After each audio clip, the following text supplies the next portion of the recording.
Oke, bagian tab table sudah selesai kita bahas. Kita bergeser ke tab row.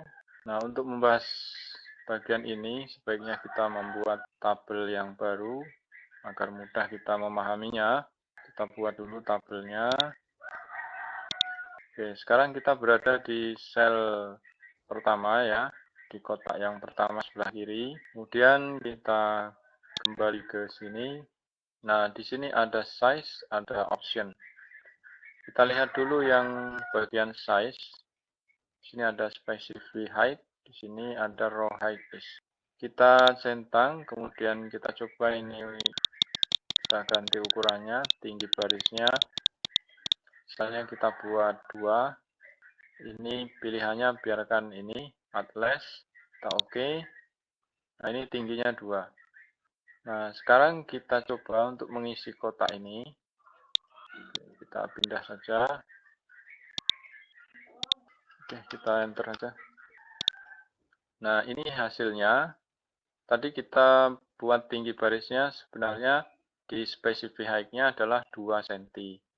Tapi setelah kita mengisi sel ini, ternyata yang kita isikan ke sel ini banyak dan dengan tinggi baris 2 cm tadi tidak mencukupi, maka dibuat tinggi barisnya menyesuaikan dengan isi dari kotaknya. Nah, itu karena kita tadi tidak mengubah di bagian atlas. Nah, kalau kita menginginkan tetap di posisi 2 cm tinggi barisnya, maka ini harus kita pilih di exactly. Seperti ini, kita oke. Jadi seberapapun isinya, walaupun melebihi tinggi dari baris sel tersebut, maka tetap dibuatnya tingginya 2. Ya. Kecuali kita geser secara manual seperti ini. Ya. Nah, itu untuk pengaturan di bagian size. Kita geser ke option. Kalau di bagian repeat as header ini kita centang, maka nanti ketika tabel ini lebih dari 1 halaman dan membentuk tabel baru, maka baris bagian atas akan menjadi header di setiap tabel yang muncul di setiap halaman. Nah, kita coba oke. Nanti ketika tabel ini lebih dari 1 halaman, maka ini menjadi header. Nah, maksudnya menjadi judul tabelnya ya. Kita coba tekan tombol tab agar tabel ini melebihi 1 halaman. Nah, ini yang dimaksud dengan repeat header ya.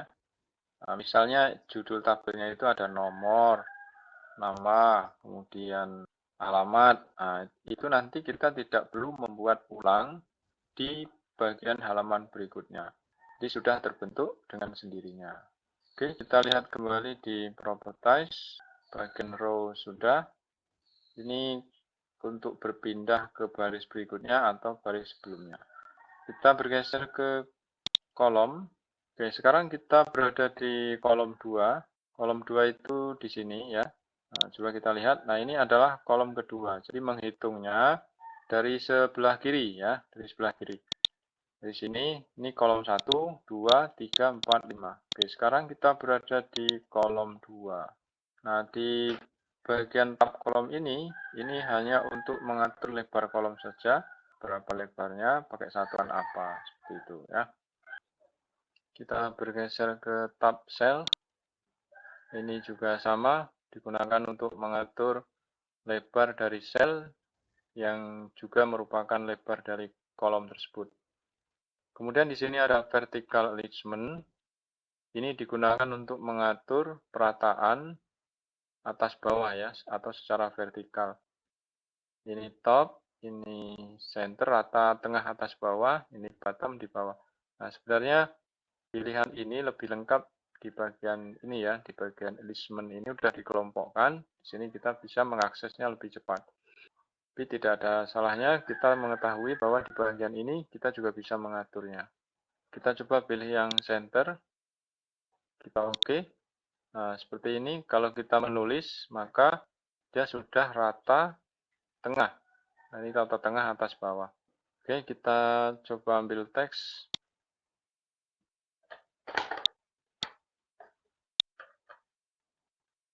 Nah, seperti ini dia rata di tengah atas bawah ya.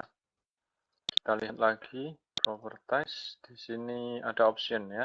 Masih ada di sini option, kita klik. Nah, ini ada cell margin atau margin yang berlaku di dalam sel.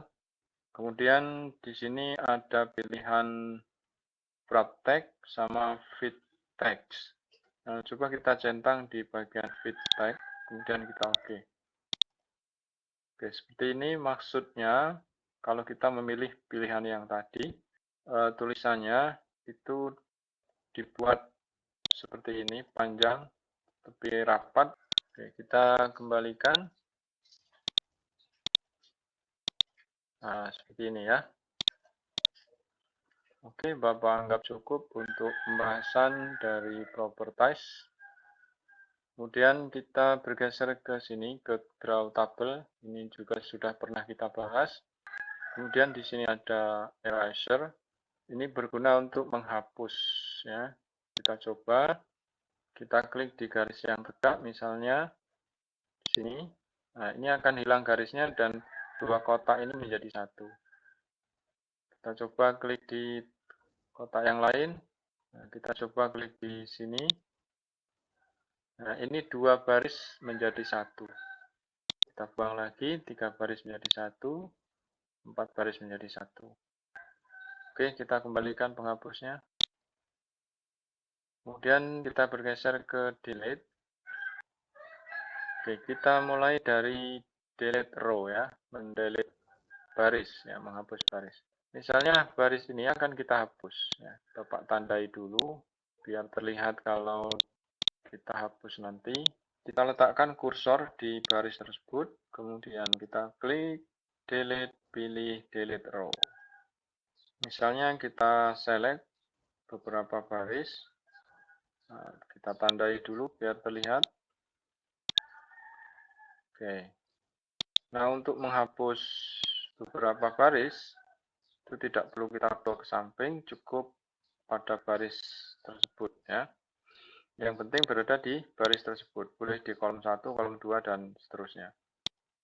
Kita select dulu, kemudian delete row. Nah, kemudian kita menghapus kolom, kursornya kita letakkan di kolom tersebut, terserah mau di baris yang keberapa. Delete, kemudian delete kolom. Nah, kolom yang tadi sudah hilang.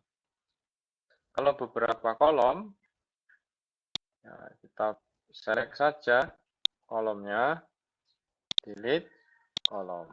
Nah, oke, kita undo dulu.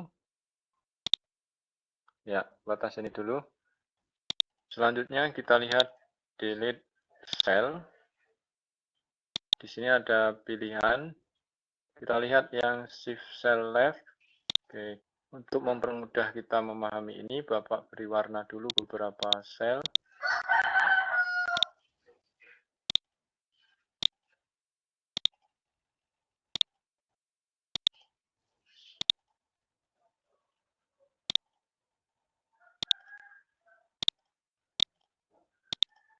Sekarang kursornya Bapak letakkan di sel yang paling kiri pada baris tersebut. Kemudian kita pilih delete. Ini di bagian shift cell left ya. Kita oke. Maka sel yang ada kursornya tadi akan hilang dan sel yang lain itu bergeser ke arah kiri dan meninggalkan ruang kosong seperti ini. Statusnya sama dengan yang di pinggir sini ya. Ini kalau kita lanjutkan menghapusnya, nah seperti ini jadinya ya. Ini kalau kita lanjutkan terus menghapusnya, maka bagian baris ini akan hilang, habis, tabel yang di bawahnya akan menyatu dengan yang bagian atasnya.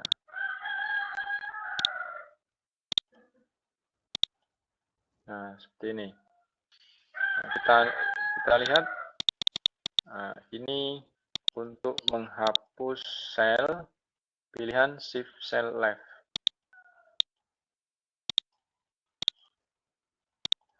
ini ke bawah.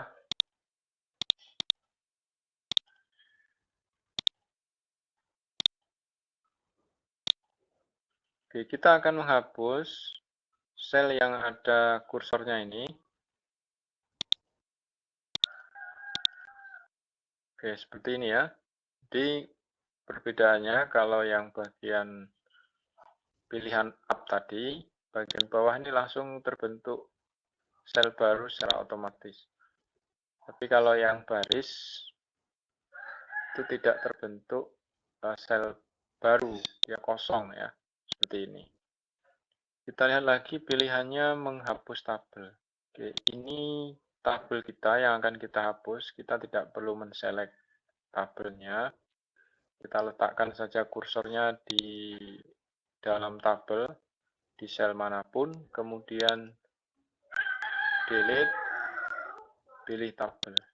Nah, ini tabelnya sudah hilang.